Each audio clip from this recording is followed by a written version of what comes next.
नमस्कार दोस्तों, स्वागत है आपका हमारे न्यूज यूट्यूब चैनल में। हमारी इस वीडियो में जितने भी केंद्रीय कर्मचारी है, पेंशनर और फैमिली पेंशनर है, उनके लिए बहुत ही अच्छी खबर निकल कर सामने आई है। जी हाँ दोस्तों, तो चलिए वीडियो को स्टार्ट करते हैं।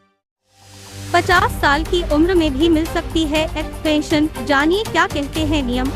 रिटायरमेंट के बाद पेंशन हर कर्मचारी के लिए आर्थिक सहारा होती है।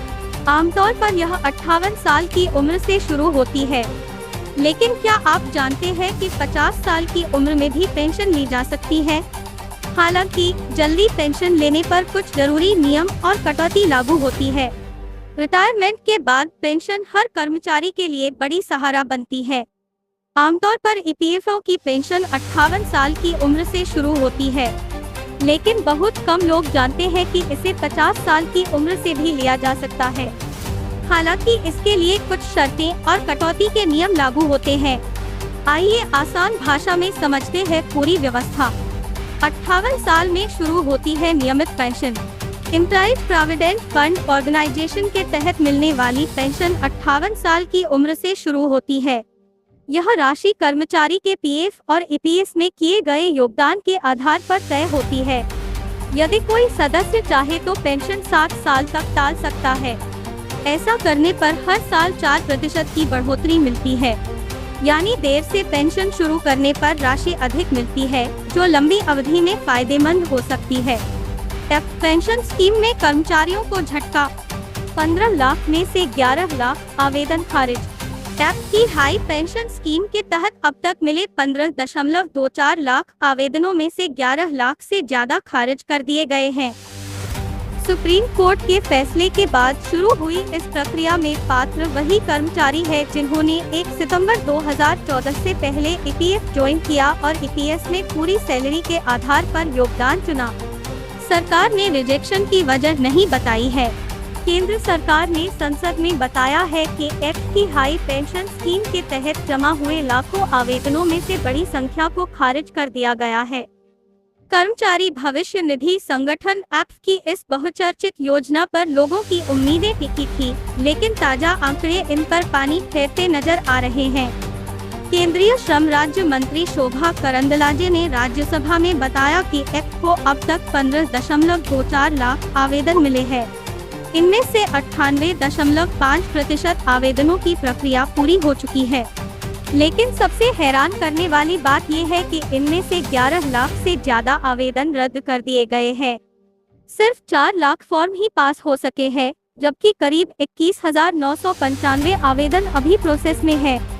फिलहाल सरकार ने यह नहीं बताया कि इतनी बड़ी संख्या में फॉर्म क्यों खारिज किए गए। न ही यह स्पष्ट किया गया कि बाकी बचे आवेदनों की प्रक्रिया कब पूरी होगी। रिपोर्ट के मुताबिक चेन्नई और पुडुचेरी रीजन में सबसे ज्यादा यानी 63,026 आवेदन रिजेक्ट किए गए। सुप्रीम कोर्ट के फैसले के बाद शुरू हुई थी उम्मीदों की दौड़। की हाई पेंशन स्कीम पर चर्चा तब तेज हुई जब सुप्रीम कोर्ट ने 4 नवंबर 2022 को एक अहम फैसला सुनाया। कोर्ट ने कहा था कि वे कर्मचारी जो 1 सितंबर 2014 से पहले ईपीएफ स्कीम में शामिल हुए थे और बाद में भी नौकरी में बने रहे या रिटायर हुए, वे अपनी पूरी सैलरी के आधार पर पेंशन पाने का विकल्प चुन सकते हैं। इस फैसले को लाखों कर्मचारियों के लिए राहत माना गया, जो वर्षों से ईपीएस पेंशन की सीमा को लेकर असंतुष्ट थे। पहले अधिकतम पेंशन 15,000 रुपए की सैलरी तक ही सीमित थी, लेकिन इस आदेश के बाद उम्मीद जगी कि अब पूरी सैलरी के आधार पर पेंशन मिल सकती है। ने शुरू की ऑनलाइन प्रक्रिया। एससी के फैसले के बाद ने 26 फरवरी 2023 को एक ऑनलाइन पोर्टल लॉन्च किया, जहां कर्मचारी और पेंशनर्स हाई पेंशन के लिए आवेदन कर सकते थे।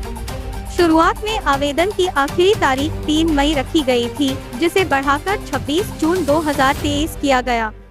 इसके बाद कंपनियों को भी कई बार मौका दिया गया कि वे अपने कर्मचारियों की सैलरी डिटेल्स अपलोड करें। हालांकि इतने सारे आवेदन खारिज होने से साफ है कि या तो प्रक्रिया को सही ढंग से नहीं समझाया गया या फिर दस्तावेजों की पुष्टि और डेटा में भारी खामी रही। इससे पेंशनर्स और कर्मचारियों के बीच भारी असंतोष भी पनप सकता है। कौन ले सकता है हाई पेंशन का फायदा? एक्ट की हायर पेंशन स्कीम का फायदा सिर्फ उन्हीं कर्मचारियों को मिलेगा जो कुछ तय शर्तों को पूरा करते हैं। सबसे पहली शर्त यह है कि कर्मचारी ने 1 सितंबर 2014 से पहले ईपीएफ स्कीम ज्वाइन की हो। दूसरा, वह व्यक्ति वर्तमान में नौकरी में हो या रिटायर हो चुका हो, दोनों ही स्थितियों में पात्र माना जाएगा। तीसरी अहम शर्त यह है कि कर्मचारी ने ईपीएफ में अपनी पूरी सैलरी के आधार पर योगदान देने का विकल्प पहले से चुना हो या अब उस विकल्प को चुनना चाहता हो।